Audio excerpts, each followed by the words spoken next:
Shalom, saudara-saudara dalam nama Tuhan Yesus Kristus. Salam sejahtera buat saudara semua dimanapun saudara berada. Damai dan sukacita oleh Roh Kudus melimpah senantiasa dalam hati dan kehidupan saudara semua.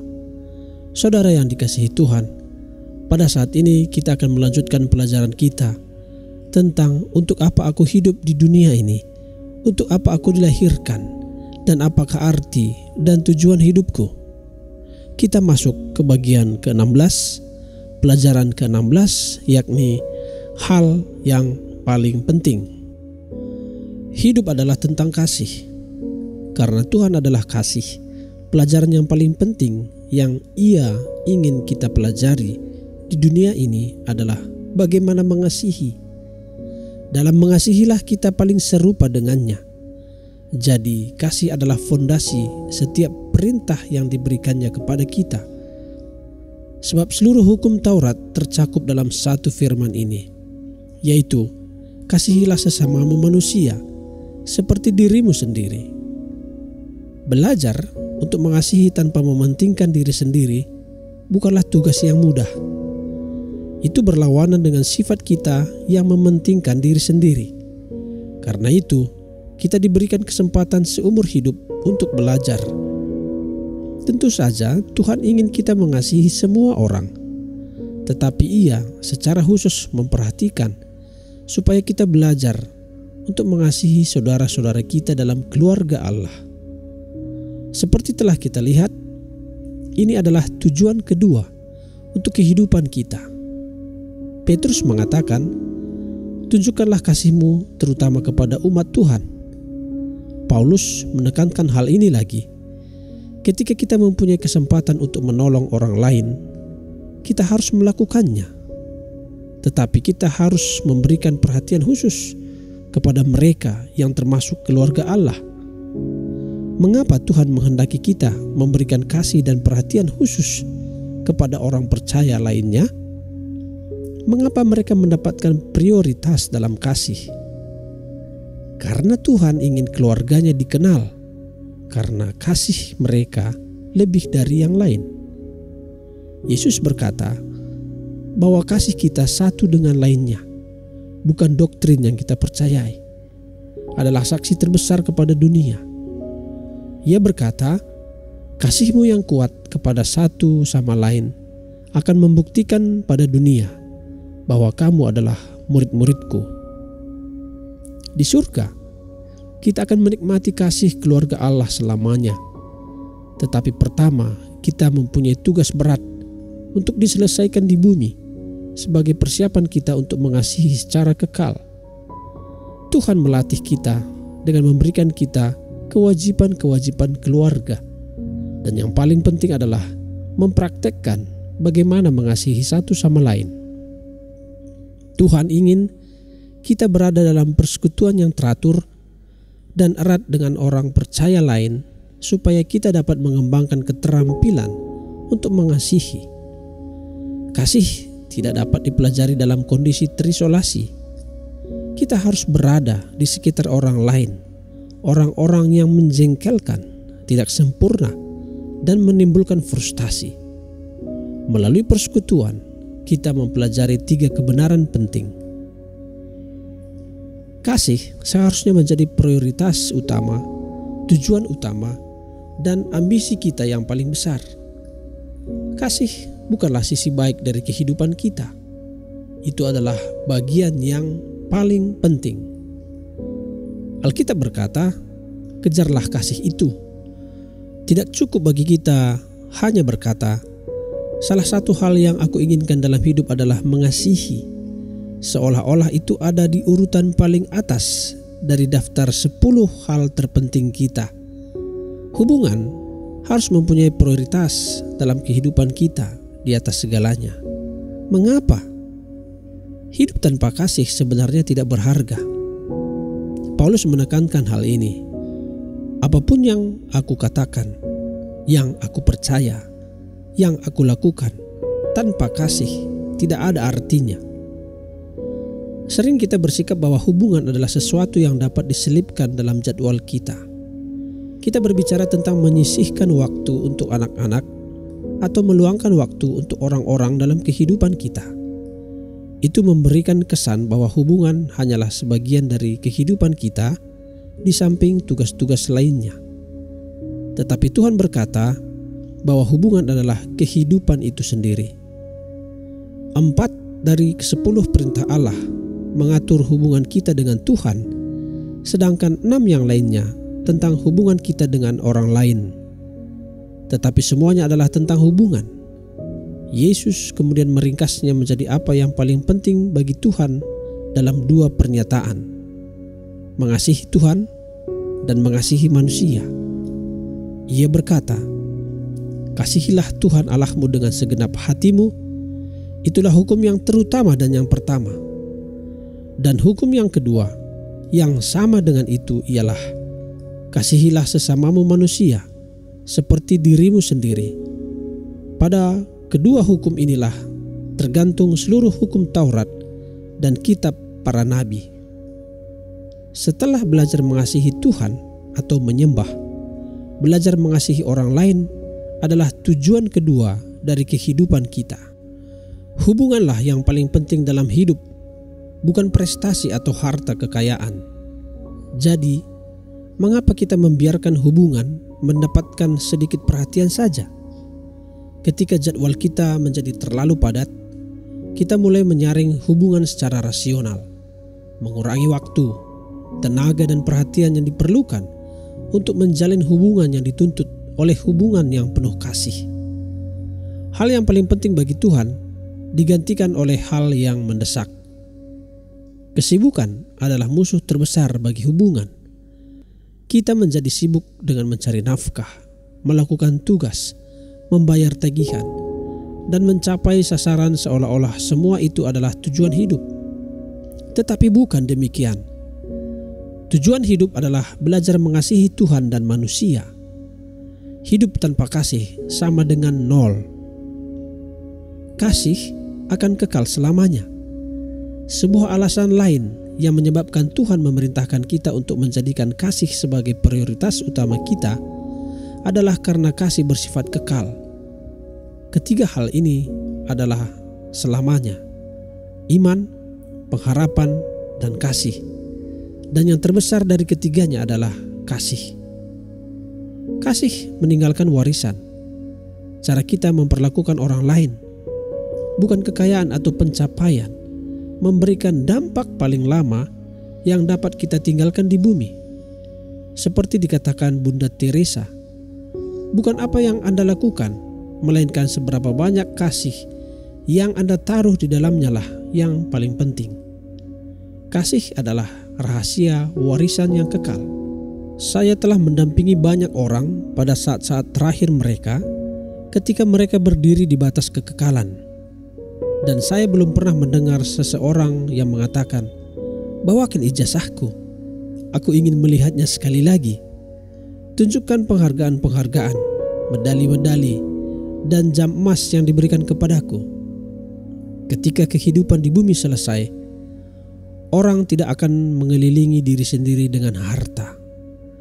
Yang kita inginkan adalah orang-orang yang kita kasihi dan mempunyai hubungan dengan kita.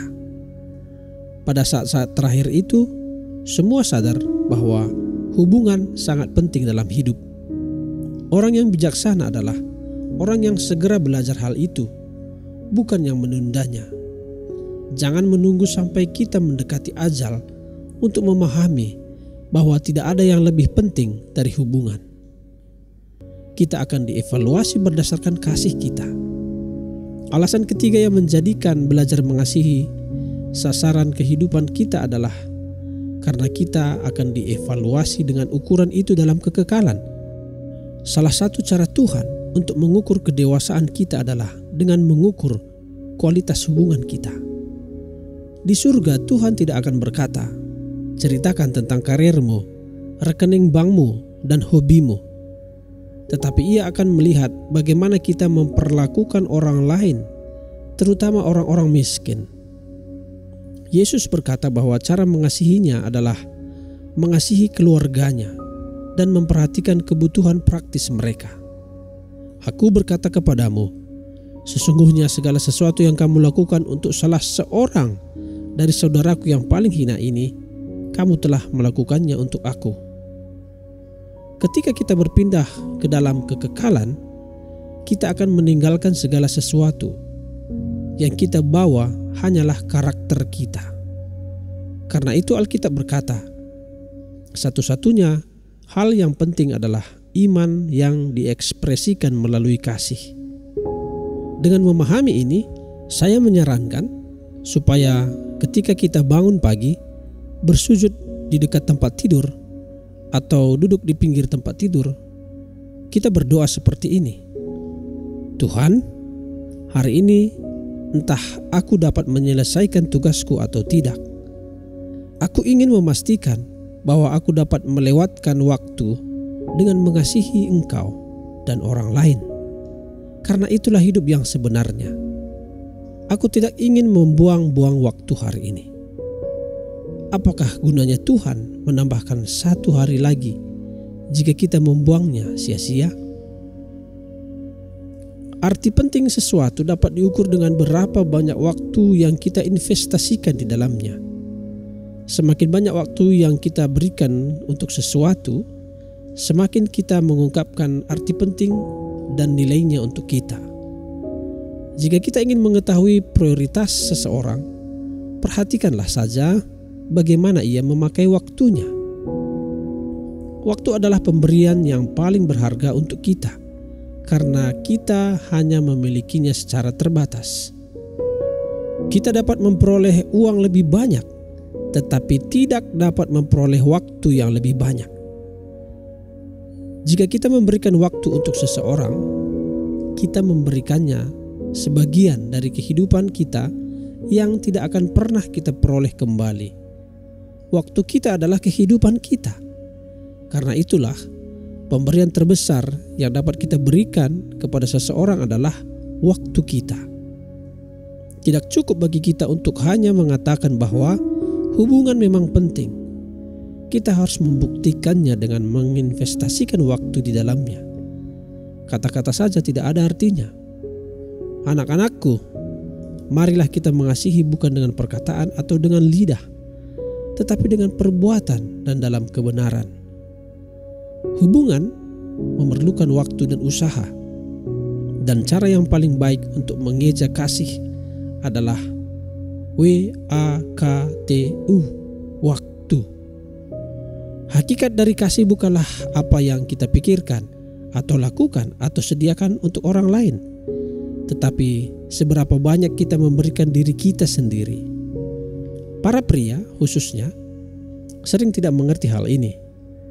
Banyak yang berkata kepada saya tidak mengerti istri dan anak-anak saya. Saya menyediakan apa yang mereka butuhkan, apalagi yang mereka inginkan. Mereka menginginkan kita, mata kita, telinga kita, waktu kita, perhatian kita, kehadiran kita, fokus kita, waktu kita. Tidak ada yang dapat menggantikan itu. Pemberian kasih yang paling diinginkan bukanlah berlian atau bunga mawar atau coklat. Yang diinginkan adalah perhatian yang terfokus. Kasih begitu terpusat kepada seseorang sehingga kita melupakan diri sendiri pada saat itu. Perhatian berkata, aku begitu menghargaimu sehingga aku memberikanmu aset yang paling berharga, waktuku. Jika kita memberikan waktu, kita rela berkorban. Dan pengorbanan adalah hakikat dari kasih. Yesus memberikan contoh ini. Hendaklah engkau penuh kasih kepada yang lain, seperti diteladankan oleh Kristus yang mengasihimu dan memberikan dirinya kepada Bapa sebagai kurban untuk menyingkirkan dosa-dosamu. Kita dapat memberi tanpa mengasihi, tetapi kita tidak dapat mengasihi tanpa memberi. Karena begitu besar kasih Allah akan dunia ini, sehingga Ia mengaruniakan. Kasih berarti melepaskan pilihan-pilihan, kenyamanan, sasaran, keamanan, uang, energi, atau waktu saya untuk kepentingan orang lain. Kadang-kadang penangguhan waktu menjadi respon yang dapat dibenarkan untuk tugas yang sepele. Tetapi karena kasih adalah hal yang penting, kasih menempati prioritas paling atas. Alkitab menekankan ini berulang kali. Selama masih ada kesempatan bagi kita, marilah kita berbuat baik kepada semua orang. Pergunakanlah waktu yang ada untuk melakukan kebaikan. Janganlah menahan kebaikan daripada orang-orang yang berhak menerimanya, padahal engkau mampu melakukannya. Mengapa sekarang adalah waktu yang terbaik untuk menyatakan kasih? Karena kita tidak tahu berapa lama kita akan memperoleh kesempatan itu. Situasi berubah, orang meninggal, anak-anak bertumbuh. Kita tidak mempunyai jaminan hari esok.